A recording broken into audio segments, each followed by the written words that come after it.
Welcome back to the channel, you guys. This is Jay from Team DMA coming at you again with another video. We're going to be covering Yummy Mike's channel. As you already know, I'm sponsoring him. So basically, as soon as he gets to first place, I'm going to be sending him a free mystery pack bundle. And I was working with him on building his Dark Magician deck. However, everybody has their own version. So he did splash some cards of his own, but I did advise him on what would keep the board consistent and everything locked. It doesn't matter what deck you play against, regionals, nationals, local champion, none of those things matter. It's just looking into the future. And I'm going to do a review. I already saw it, but we're going to do a review right here. So going second, you need to play the 2-2-2 ratio. And I know a lot of people hate it, but if you look it up, like if you actually type it in on Google or look it up on YouTube or anywhere, look it up. That's like a very typical standard for all regionals and national champions. Like, if you thought that was stupid, then that means you're probably not that smart, because that's what everybody who's successful is playing. So people are wondering, why is it 2? Why isn't it 3? Because everyone does the 3. But in reality, forget your locals. When you're already performing at a top tier level event like a regionals and nationals, like top 20, top 16, top 10, and you look at the people side decking, they're doing the 2-2 ratio. So people are wondering why is it 2? And the answer is very simple for follow-up, because the board breakers are going to break the board. But what if you have double or triple the board breakers? They're dead. They're dead cards. So you don't need triples of them. The only way you would need triples of something is if you're playing triples of something and your deck is like a tier 1 or tier 0, which means one card combo. So all the cards are one card combos. And because of that, all you need is one card. You don't even need the triples of the other one. The one card will replenish your hand, send monsters to the graveyard. It's a one card combo. And those are the first place national, first place regionals. Those are tier 1, tier 0 deck. But in the Dark Mission deck, it doesn't work like that, because the Dark Mission deck is not a tier 1, not a tier 0. So you have to implement strategies and do different sequences to imitate it. So definitely doing the 2-2 ratio is fine. So I've always said this, and I'm never going to change it, because I've already tested it. And going second is a 90% win rate. Nobody can claim a 90% win rate going second on Dark Magician. For 100% sure, no one has ever said that. And I have it. I have a super high win percent rate, win rate going second. The reason for that is, like I said, is the 2-2 ratio. So I play 2 Lightning Storm. So it's the Lightning Storm. So you clear either all the monsters or all the spell trap. Then after that, I play 2 Nibiru. And then I play 2 evenly matched and 2 Dark Ruler. Now, on top of that, you could play 1 or 2 Super Polys. But I've seen other people play like Kaijus and stuff like that. But for me personally, it's 2 Lightning Storm, 2 evenly matched, and then the 2 Nibiru. At some other times, I have and the 2 Dark Ruler no more. And what happens with that combination of card, as long as you hit 1 Dark Ruler, and the deck already has like a Dark Magic Attack, Feather. Oh yeah, you add Feather, and then you have the Twin Twister. So what happens is, you can clear the back row easily, you can clear the front row. The question is, okay, you're done with the board's empty, right? The question now is, can you establish your board? And the answer is no, people cannot, because they have too many board breakers. And that's the reason why you want to keep it at a 2-2 ratio, because you clear the board and then you do the follow-up plays. And then also, a lot of people, we're going to move through the video, but it's a super high win ratio. And I have up to like 10 negates. I've been seeing people at locals, they're taking a minimum of like 3 interruptions. That's it. I've seen 1 negation, 2 interruptions. That's nothing. That's 2020. That's like 4 or 5 years ago. Today, you should be taking about 8 to 10. That's what I'm taking on my channel. 8 to 10 negates per turn. I still win my duels. So let's take a look at here. So the opponent put the IP Mask Arena, and he put a few other monsters out on the board with some spells, and I think he has Fenrir on the board. And um, I could be wrong, but I think Fenrir says when a monster activates effect, but not spell and trap. So it's only when they activate an effect. So you can clear the Fenrir out before it can even trigger anything. And then you need to clear the back row, the spell and traps, because a lot of people don't read them and they actually are boosting their monsters and they're gonna out your board. So if you leave those cards there, they're gonna come to bite you back in the butt later in the duel. Here, let's move forward. So this is him during his turn. He started playing the Bestial and then the Dark Magicians, but that's kind of a bad call because uh, the Dark Magicians is not really competitive. And to be honest with you, what you want to do is special summon spam, but stay within. You want to stay within the 4 summon because if you do 5, they're gonna Nibiru you, and you have to also keep in mind they can have cards to negate your monsters on the field. So what you want to do is try to special summon spam. I don't recommend the Dark Magicians, not when you're playing top tier. He's okay, but unless you have combos with him, it's not gonna work. You don't want to end your turn with the same monsters on the field because on the follow-up, they're going to break your board. So what you want to do is break their board in the same turn. And that's something that you guys see me do on my duels. Like, you never see me end my duel with the monsters. Like, I set up the monsters, I break the board, and then anything left before my end phase, like I do battle phase, main phase 1, I do whatever I do main phase 2. And right before I end my turn on the main phase 2, I'll link away and do whatever I can to my monster spell trap, and I'll break the whole board to where there's nothing left. And then I'll have follow-up. So we're gonna move from there. He clears the board and then he starts with the skill drain, freezes the board. The only issue with this combo with the skill drain is supposed to be in combination with other cards in your decks, and a lot of people are trying to play skill drain on his own, and that does not work. You cannot. It doesn't work like that. It's impossible. Also, he left the field card on the field, and that field on the card is gonna come back in the duel, and he actually loses because of the field card. And that's what I'm always saying. Like, you can't leave the cards on the field. If you leave them, like, you could win the duel. Your profile and the Dark Mission deck can win the duel. The problem is people are doing misplays, and you're leaving cards on the field, and they come to bite you back in the butt later in the duel, and you lose. So you lose because of the sequence. Like, you're not doing the right sequence in order and removing the right cards. But the deck doesn't need to be changed. And the loss, you didn't have to have a loss. And I'm not just talking about Mike, I'm talking about Dark Mission in general, because when I review the videos, I see a lot of misplays and a lot of potential that they're not doing. So for me, when I play the skill drain, I have like the Eye of Illusion, or I have crackdowns available. So what I do from there is and the Circle Eternal. So what I do from there is, as they special summon spam, I steal the monsters that has the higher attacks, and then I banish the monsters that are left. So even if they spam 5, it doesn't matter because they can't get past my monsters. And the field spell on the field, it'll be banished because that field spell is going to boost the monsters, and a lot of the monsters are at 2,400 or less. I think one of the monsters like 2,700. But basically you can pop and destroy all their monsters, and they'll be top decking. There's no way they can pull a win at that point because it's a 1 card to your field locked. The only thing left is to clear the board.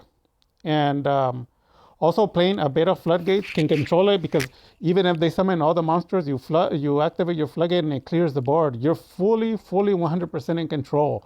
And on my AC 130, you can't out the back row because the back row has negations. I never trigger them. Only when you try to clear my backboard, then I trigger the negations. So there's no way out for you.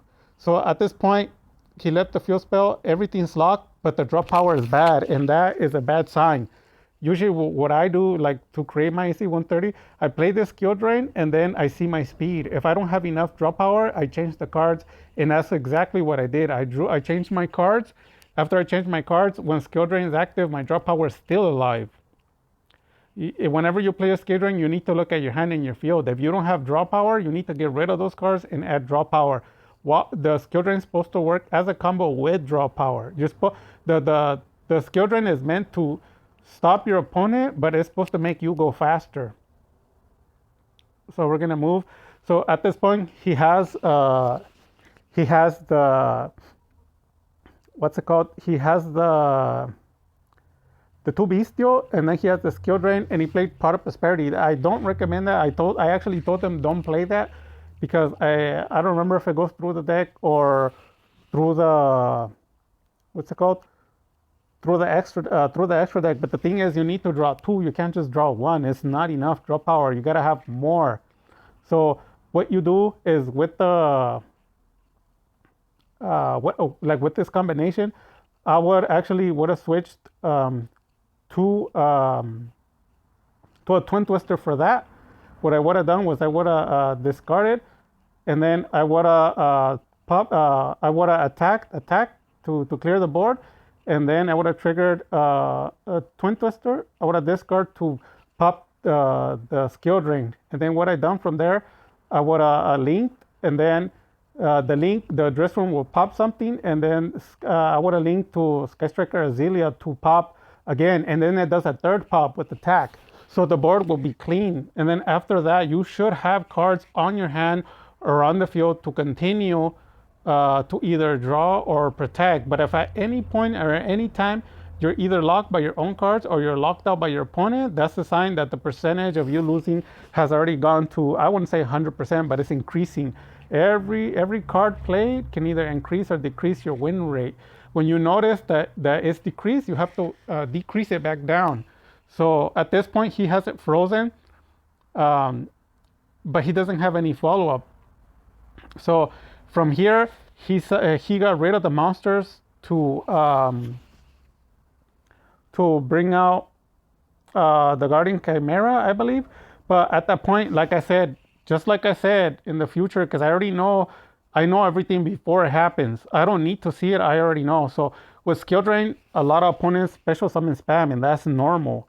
But what you want to have is you see how he played polymerization. The polymerization should have been a way to like either a crackdown or to an eternal soul. Because what you're gonna be doing is you're gonna be special summoning banishing, and you cannot have skill drain and circle at any time by itself. If you have it, it's auto loss.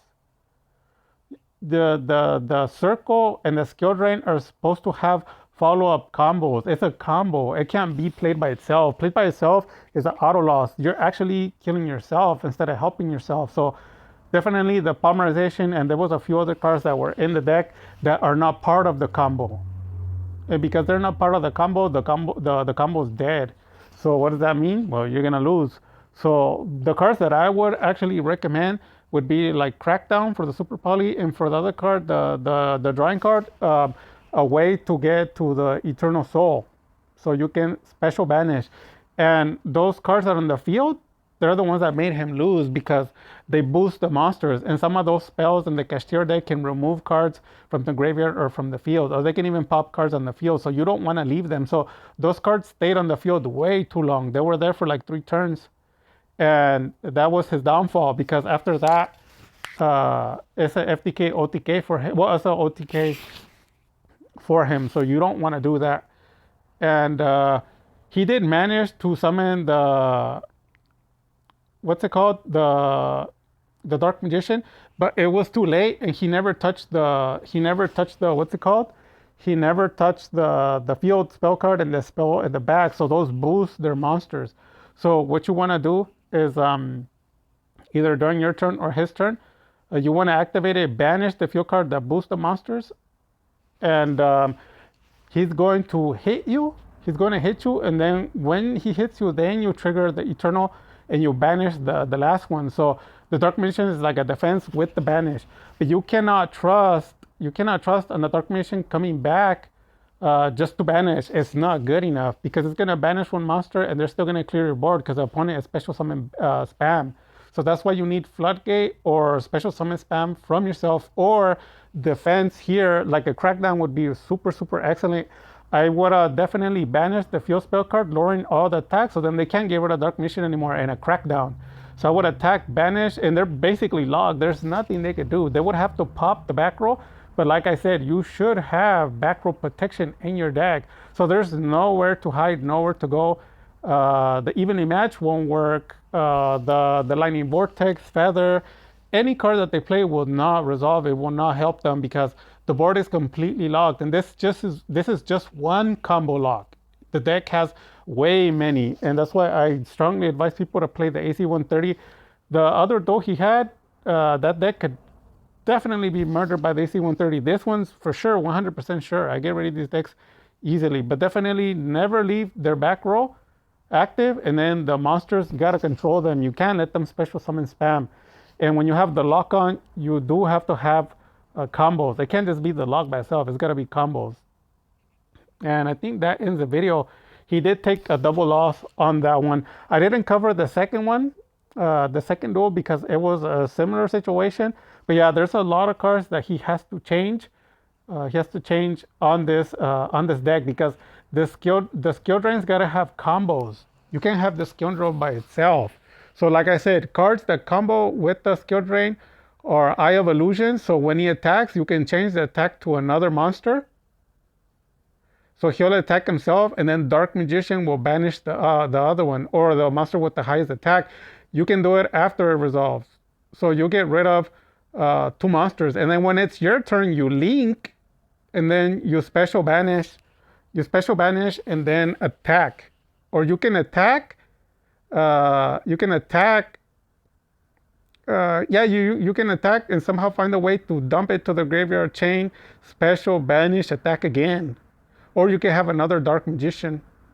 But yeah, when Skill Drain, Circle, and Eternal are active, you have to have combos. You have to have combos. The first one, like I said, Emphasis, Protection on the back row, and the other one, you have to be able to get rid of the back row and the monsters through, like I said, Crackdown, Eye of Illusion, Twin Twister for the back row for them, and you have to be able to break out of the Skill Drain if you need to. Playing a Dark Magic attack is excellent in the deck as well. Contrary to what people tell you, Kashtira is trash to the AC-130. So is a lot of other tier 1 decks. But yeah, you gotta definitely win this one. I don't think the deck needs to be changed, just a few cards, because you need to combo into the skill drain. And you will start noticing a lot of wins. You could have won this one, you could have won the other match as well. If anybody has questions or concerns, that was a quick review. I think it's just a few cards that it needs to change, and he also needs to document when he's winning, what cards are in the field when he's winning, and what are the cards that are on the field when he's losing. So obviously for this one, Polymerization and the Chimera were both played when he lost. Those cards were both played. Also Prosperity, when he played that, he lost. So those cards, unless they're going to be into combos, you can play them. If not, cannot. The deck has to have the combos. And like I said, that's just one combo. The deck, the AC-130 has a lot of combos. You gotta have a lot of combos. And that's gonna be it for the video. Like I was saying before, if you have any questions or concerns, let me know. But that haven't been said, you guys, God bless. Take care. Dark Magic Attack.